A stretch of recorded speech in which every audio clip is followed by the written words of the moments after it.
다 같이 한 마음으로 신명기 28장 1절 말씀 같이 합독해 보도록 하겠습니다. 내가 내 하나님 여호와의 말씀을 삼가 듣고 내가 오늘 내게 명령하는 그의 모든 명령을 지켜 행하면 내 하나님 여호와께서 너를 세계 모든 민족 위에 뛰어나게 하실 것이라. 아멘. 사랑하는 여러분, 우리 주님께서는 우리에게 복을 주시길 원하십니다. 일단 우리는 하나님의 자녀이며 하나님을 아버지라 부르고 있기 때문에 우리 아버지 되신 하나님은 우리에게 복을 주셔야 되는 분이십니다. 그리고 우리 하나님은 우리에게 복 주시기를 너무 기뻐하십니다. 오늘 본문의 말씀 신명기 28장의 말씀은 믿지 않는 세상 사람들이 하는 말씀이 아닙니다. 오늘 믿는 저와 여러분에게, 하나님께 선택받은 성민인 저와 여러분에게 오늘 말씀합니다. 그러나 신명기 28장에는 복에 관한 말씀도 있지만 저주에 관한 말씀이 있습니다. 신명기 28장 1절부터 14절까지는 복에 관한 말씀이고 15절부터 마지막 68절 말씀까지는 저주에 관한 말씀인 겁니다. 동일한 하나님의 자녀이어도, 하나님을 아버지라고 부르는 하나님의 자녀라고 할지라도 순종하지 아니하면 복을 받을 수가 없습니다. 그러나 순종하면은 복을 받을 수 있습니다. 여러분이 자녀를 키우다 보면은 어떻습니까? 부모된 여러분들은 자녀에게 무조건 좋은 것만 주고 싶습니다. 도와주고 싶습니다. 근데 자녀가 집을 나가버리거나 연락이 두절이 되면 도와줄 수가 없어요. 또한 자녀가 자꾸 어긋난 행동만 하게 되면 제재를 합니다. 이것도 못하게 합니다. 저것도 못하게 합니다. 그런데 반대로 자녀가 부모의 말을 잘 듣습니다. 권위에 순종합니다. 그리고 부모님과 의논하면서 항상 부모님과 협의하에서 모든 걸 하나하나 진행하려고 할 때 부모가 가지고 있는 모든 권세가 다 자녀에게 그대로 넘어가게 되는 것입니다. 마찬가지로 우리 하나님께서도 우리를 자녀 삼고 우리 모두 하나님의 보호하신가 신명기 28장 그 모든 복을 받아 누리기를 원하고 있습니다. 이 복을 받아야 되는 것입니다.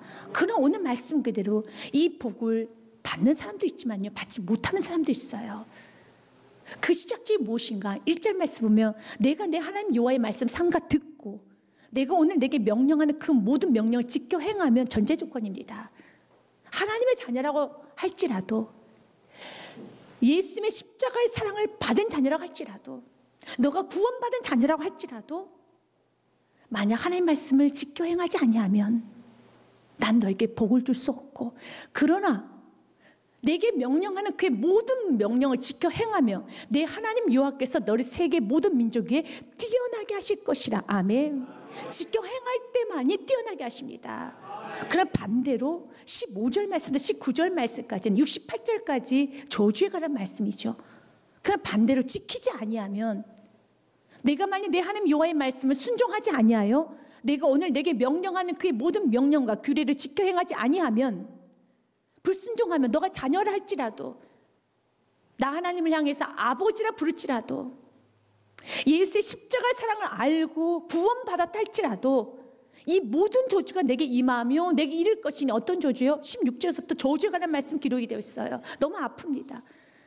내가 성읍에서도 저주를 받으며 들에서도 저주를 받을 것이요, 또 내 강주리가 떡반죽 그릇이 저주를 받을 것이요, 내 몸의 소생, 너의 자녀들도 저주를 받을 것이고, 내 토지의 소산과 내 소와 내 양의 새끼가 저주를 받을 것이며, 내가 들어와도 저주를 받고 나가도 저주를 받으리라. 여호와의 명령을 듣지 아니하며 너가 내 자녀인 것 사실이야. 내 자녀라고 할지라도 난 너에게 축복을 줄 수 없다라고 말합니다. 그렇기 때문에 오늘 순종에 관한 말씀을 가볍게 들어야 되는 말씀은 아닙니다. 순종의 말씀을 깊이 들어야 됩니다. 신중하게 들어야 되는 것입니다. 그러면 순종은 어디서부터 시작이 되었을까? 태초부터 시작이 되었습니다. 하나님께서 아담을 만드시고 하와를 만드시고 첫 번째 유일하게 하신 말씀이 순종에 관한 말씀입니다. 아담에게 너 사랑하며 살아라, 충성하여라, 겸손하여라, 믿음을 가져라, 그런 말씀 안 하셨습니다. 오직 한 가지만 말씀하셨습니다. 순종하여라, 내 명령에 복종하여라 말씀하셨습니다. 하나님께서는 아름답게 천지를 만드시고 아담과 하와에게 다 건네주었습니다.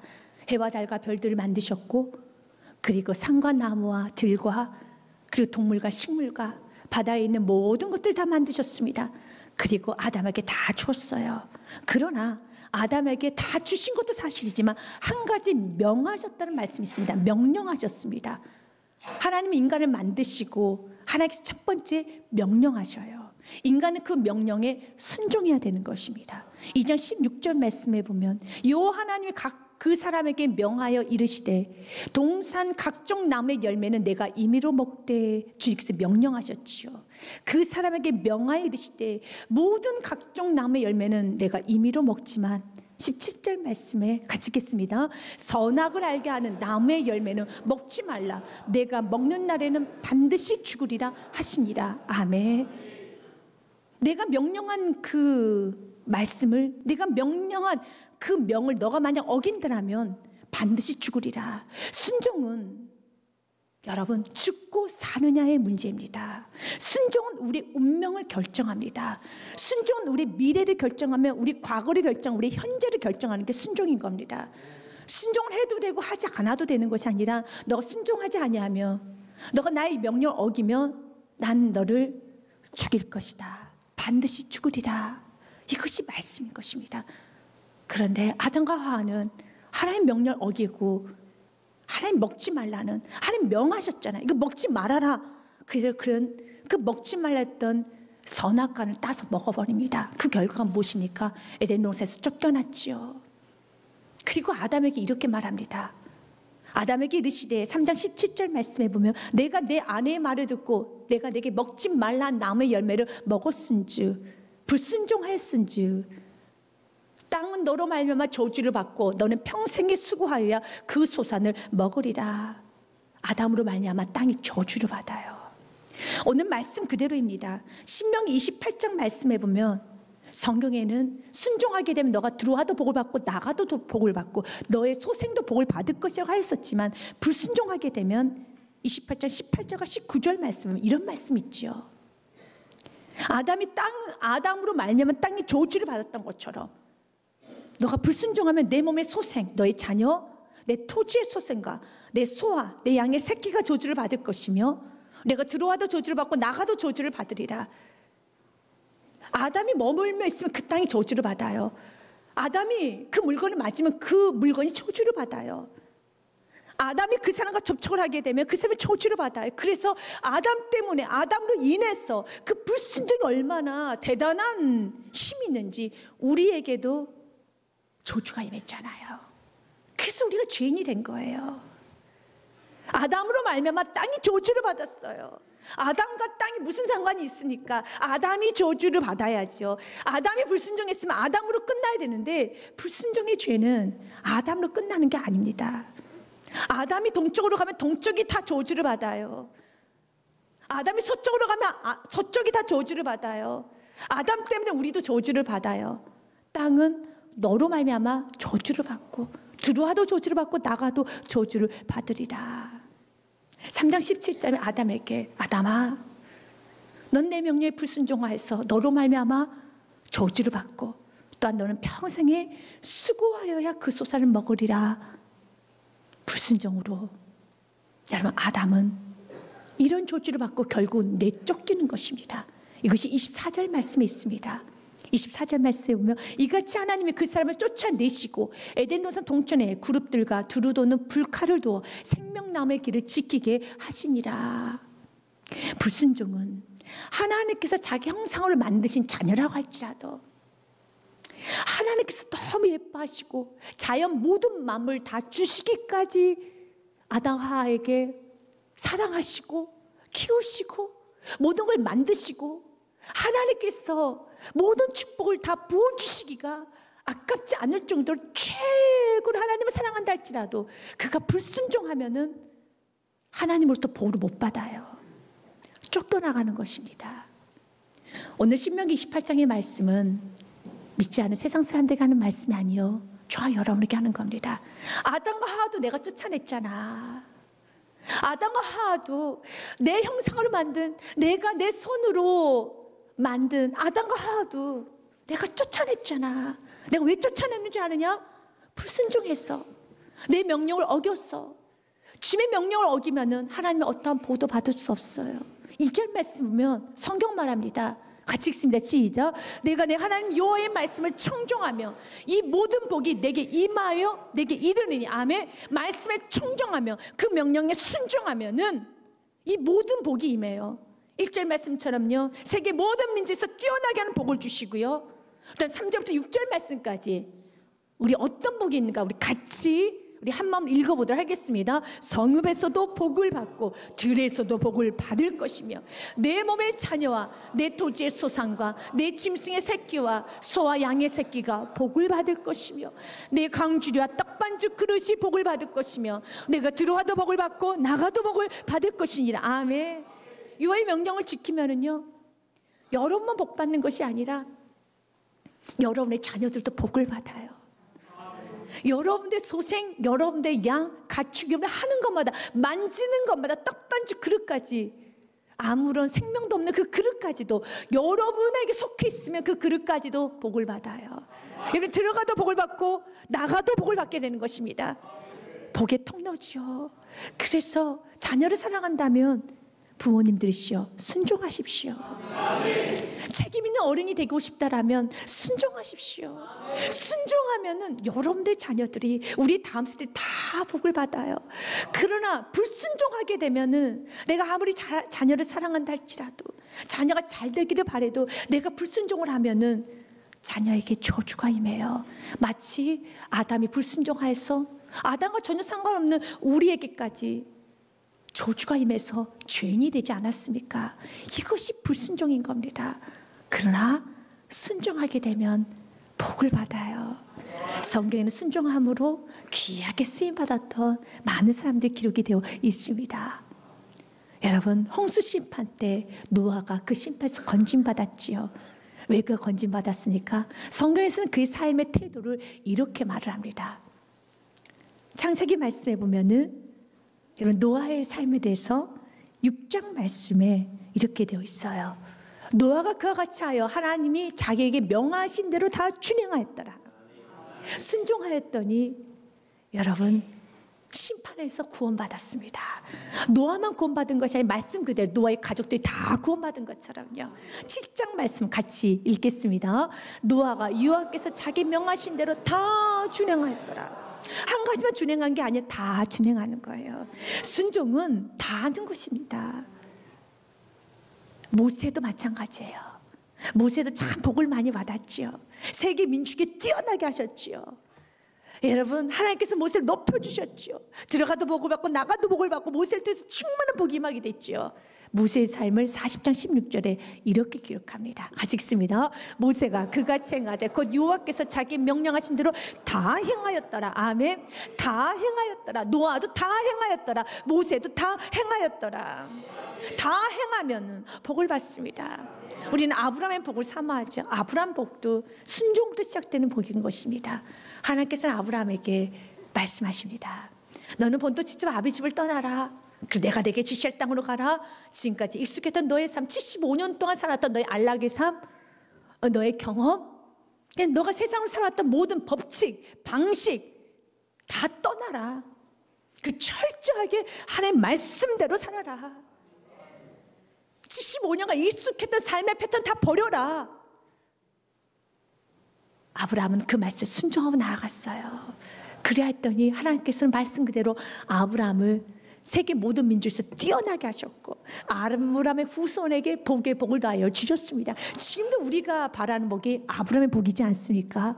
그 아브라함의 행동에 대해서 히브리서 기자는 11장 8절에 아브라함이 순종하였다라는 말씀을 기록하고 있습니다. 같이 읽습니다. 믿음으로 아브라함 부르심을 받았을 때 순종하여 장래 유업으로 받을 땅에 나아갈새 갈 바를 알지 못하고 나아갔으며 아멘. 순종하여 그가 앞으로 어떤 삶을 펼칠지 모르지만 순종하고 나아갔었을 때 하나님 신명기 28장의 축복을 다 허락하여 주셨습니다. 순종하면요 세계 모든 민족에 뛰어나게 하시고요, 여러분 구워질 줄에 꾸지 않게 될 것이며 풍성하게 될 것이며 머리 중에 머리가 될 것이며 높은 데만 있게 될 것이며 들어가도 복을 받고 나가도 복을 받고 여러분이 속해 있는 모든 사람, 여러분 관계 있는 모든 사람은 다 복을 받게 되어 있습니다. 그러나 불순종하면은 하나님이 버리세요.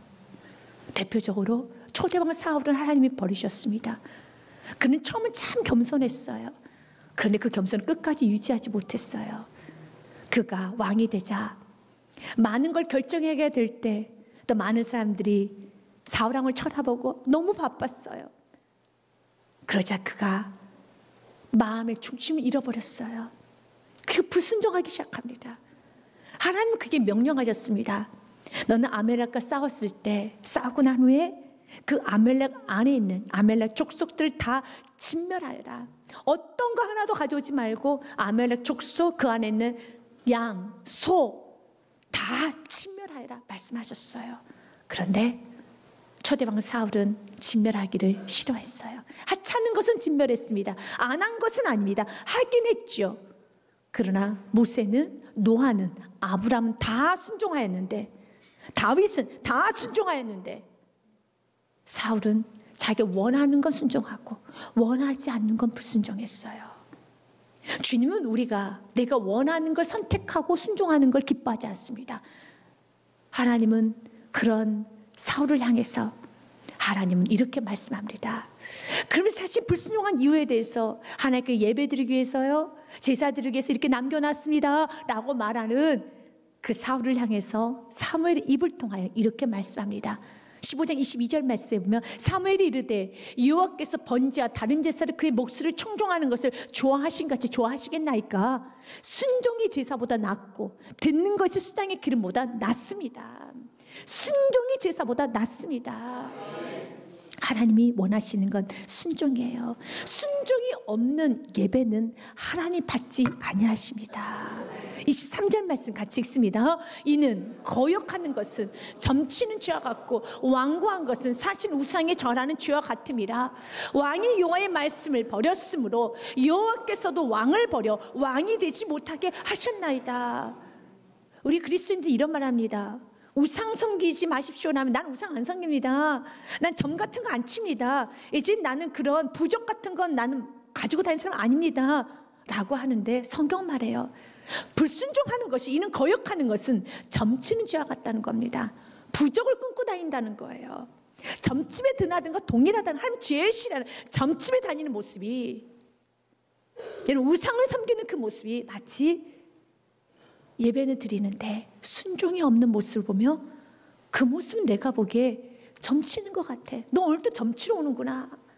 하나님 보시기 우리 예배가 예배로 보여줘야 되는데, 우리가 순종이 없이 우리가 예배 드리면 하나님이 이렇게 말씀하신다는 거야. 너 오늘 또 나에게 점치러 왔구나. 또 점치러 가는구나. 우리가 점치는 예배가 되면 안 되죠. 하나님 받으시는 예배가 되어야 하겠습니다. 로마서 5장 말씀에 19절 말씀 보면 한 사람이 순종하지 아니함으로, 아담을 말하죠. 아담이 순종하지 아니함으로 많은 사람이 죄인이 된 것 같이 이렇게 우리 모두가 다 죄인이 됐어요. 말씀 그대로입니다. 엄청난 불순종의 힘이죠. 그러나 반대로 한 사람의 순종하심은 누굽니까? 예수 그리스도. 예수님의 순종하심으로 많은 사람의 의인이 되리라. 아멘. 순종을 하게 되면 내 과거를 바꿀 수 있어요. 현재를 바꿀 수 있습니다. 미래를 바꿀 수 있습니다. 우리의 과거는 죄인이었고 우리 현재도 죄인이고 우리의 미래는 지옥이었었죠. 그러나 예수 그리스도를 믿음으로 우리가 과거가 의인으로 바뀌어지고 오늘 현재는 의인으로 바뀌어지고 우리의 미래는 천국으로 바뀌어지는 겁니다. 순종은 우리 과거, 현재, 미래를 다 바꿀 수 있어요. 우리 운명을 바꿀 수 있는 것입니다. 우리 주님께서는 오늘 우리에게 말을 합니다. 너희가 나의 명령을 다 지켜 행하면 이젠 이 어두운 세상에서 너 혼자 살아가는 것이 아니라 그 복 중에 하나가 하나님께서 내 앞에 서 계시는 복을 주십니다. 이것이 7절 말씀에 기록이 되어 있습니다. 여호와께서 너를 대적하기 위해 일어나 적군들을 내 앞에서 패하게 하시리라. 그들이 한 길로 너를 치러 들어왔으나 내 앞에서 7길로 도망하리라. 아멘. 사랑하는 여러분, 우리가 순종하게 되면 하나님은 내 앞에서 서 계십니다. 여러분, 적군이 나를 넘어뜨릴 수 왔습니다. 하나님을 넘어뜨려야지만 나를 넘어뜨릴 수 있겠죠. 근데 감히 그 누가 하나님을 넘어뜨릴 수 있는 존재가 있겠습니까? 그래서 오늘 말씀 그대로 7길로 도망가는 거예요. 너무 놀래가지고요. 아, 나는 저 가정을, 나 저 집사 인생을 넘어뜨려야지 하고 달려갔어요. 그런데 그 집사 앞에, 여러분, 그 가정 앞에, 그 사업장 앞에 하나님이 떡하니 계시는데 그 하나님을 넘어뜨리고 하나님을 관통하고 들어갈 수가 있겠습니까? 못 들어가는 거예요. 그래서 놀래서 도망가는 거예요. 다윗이 그런 인생을 살았어요. 다윗 앞에도 골리앗이 있었죠. 그런 하나님 말씀 순종하여서 다윗은 가고 담당에 나아갔었을 때 골리앗이 다윗을 죽이기 위해서 달려들었겠죠. 그러나 다윗 앞에 누가 서 계십니까? 하나님이 서 계시는데 골리앗이 무너지는 거죠. 다윗의 인생 그랬었습니다. 수많은 적군들이 있었어요. 수많은 그를 위협하는 많은 문제들이 있었어요. 그러나 그 어떤 것도 다윗을 넘어뜨릴 수가 없었습니다. 왜냐하면 다윗 인생에 다윗 앞에 하나님이 서 계시기 때문에. 하나님이 왜 다윗 앞에 서 계십니까? 사울왕도 하나님께 선택하셨고 다윗도 하나님이 선택하셨고 수많은 사람들 선택했어요. 그러나 하나님은 사울을 보호해주지 않았어요. 다윗만 보호해주었습니다. 왜냐? 다윗은 순종했기 때문에. 사울은 불순종해서 하나님의 도움을 보았지 못한 것입니다. 시편 40편 1절과 2절 말씀은 다윗의 신앙의 고백입니다. 내가 여호와를 기다리고 기다렸더니 귀를 기울여서 나의 부르짖음을 들으셨습니다. 나를 기가 막힌 웅덩이와 수렁에서 끌어올리시고 내 발을 반석 위에 두사 내 걸음을 견고하게 하셨습니다. 그러면서 그가 그런 하나님을 향해서 이런 고백을 합니다. 하나님이 왜 그 인생을 도와줄 수밖에 없는지 너무 잘 아는 말씀이죠. 같이 읽습니다. 나의 하나님이여, 내가 주의 뜻 행하기를 즐기오니 주의 법이 나의 심중에 있나이다 하였나이다. 아멘. 나는 주의 뜻대로 행하기를 즐깁니다. 순종하기를 즐깁니다. 이제 우리 모든 스기만 교우님들은 순종하기를 즐겨하는 교우님들 되시기 바라겠습니다. 주의 뜻대로 행하기를 즐겨하는 교우님 되시기 바라겠습니다. 나는 순종하는 게 너무 좋아. 난 순종이 즐겨. 다윗이 그랬어요. 순종을 즐겨 했어요. 그래서 다윗 앞에 항상 하나님이 계셨습니다. 그래서 적군이 다윗을 넘어뜨리고 오려고 해도 하나님 보고 놀라 7개월 도망가는 겁니다. 7개월 도망가는 거예요. 여러분의 인생, 여러분의 가정 사업장이 바로 그 축복을 받아야 되는 겁니다. 우리가 순종으로 나아갈 때 아까 사탄마귀가 우리를 넘어뜨리기 위해서 왔다 할지라도 7개월 도망하여서 노획물까지 다 떨어뜨리고 도망가는, 노획물까지 다 던지고 도망가는 축복이 있으시길 바라겠습니다. 8절 말씀에도 이렇게 되어 있습니다. 여러분 신명기 28장 8절 말씀에요. 여호와께서 명령하사 내 창고와 내 손으로 하는 모든 일에 복을 내리시고 내 하나님 여호와께서 내게 신 땅에서 내게 복을 주실 것이며. 하나님 명령하시겠다는 겁니다. 순종하는 자녀에게는 지금 명령하사 복 주어라, 복을 주어라, 그가 하는 모든 일이 잘 되게 하여라. 구체적으로 9절부터 여러분 11절부터죠. 우리 말씀 한번 보겠습니다. 11절 말씀에 보면요, 같이 읽겠습니다. 여호와께서 내게 주리라고 내 조상들에게 맹세하신 땅에서 내게 복을 주사 내 몸의 소생과 가축의 새끼와 토지의 소산을 많게 하시며. 아멘. 순종하는 자녀에게는 이렇게 많아지는 거예요. 풍성해지는 겁니다. 생명의 역사가 일어나는 것입니다. 12절 말씀에도 같이 읽습니다. 여호와께서 너를 위하여 하늘의 아름다운 복으로 여사 내 땅에 때를 따라 비를 내리시고 내 손을 하는 모든 일에 복을 주시니 내가 많은 민족에 꾸어줄지라도 너는 꾸지 아니할 것이요. 아멘. 하나님께서 하늘의 복을 주십니다. 하늘의 복고 어떤 복이 있는지 우린 다 알 수 없을 정도로 너무 큰 복을 하나님께서 하늘을 쏟아서 부어주시는 거예요. 그러면 13절 말씀에 지금 또 이렇게 약속합니다. 같이 읽습니다. 여호와께서 너를 머리가 되고 꼬리가 되지 않게 하시며 위에만 있고 아래 있지 않게 하시리니 오직 너는 내가 오늘 내게 명령하는 내 하나님 여호와의 명령을 듣고 지켜 행하며. 아멘. 우리가 이런 기도 하잖아요. 하나님, 내 자녀가 머리가 되게 하옵소서, 꼬리가 되지 않게 하시고 머리 중에 머리가 되게 하시고 위로만 있게 하여 주옵소서. 순종하면은 꼴이 되지 않아요. 위에만 있게 되는 것입니다. 요셉의 인생을 통해서 우리는 너무 잘 알게 됐죠. 요셉은 여러분 낮춤을 당했어요. 위로만 있지 않고 아래만 있었어요. 구덩이에 던져졌고, 그리고 또한 노예로 팔려갔으며 감옥에 들어갔으며 채석옷도 벗겨졌고 삶이 아래로만 있었습니다. 그러나 그가 지금은 환경 가운데는 아래에 있다 할지라도 항상 하나님 앞에서 살았었을 때, 하나님 말씀 순종하며 나아갔었을 때 말씀 그대로 하나님께서는 그를 머리로 높여주셨어요. 그를 위에 있게 하여 주셨어요. 하나님은 아무에게나 축복하지 않아요. 누구에게나 물질을 주지 않습니다. 누구에게나 신명기 28장 이 엄청난 복을 주지는 않습니다. 여러분에게 왜 하나님은 때로는 고난을 주신 줄 아십니까? 순종 배우라고요. 그래서 여러분이 고난을 통해서 순종이 몸에 배웠다면, 순종의 가치를 알았더라면 고난 유익이 된 겁니다. 우리 지금 오늘 우리에게 말합니다. 순종하여라. 고난을 통해서도, 이 아픔을 통해서도, 이 아픔을 감내하면서도 내가 너에게 고난을 줬던 이유는 딱 한 가지, 순종하라는 것입니다.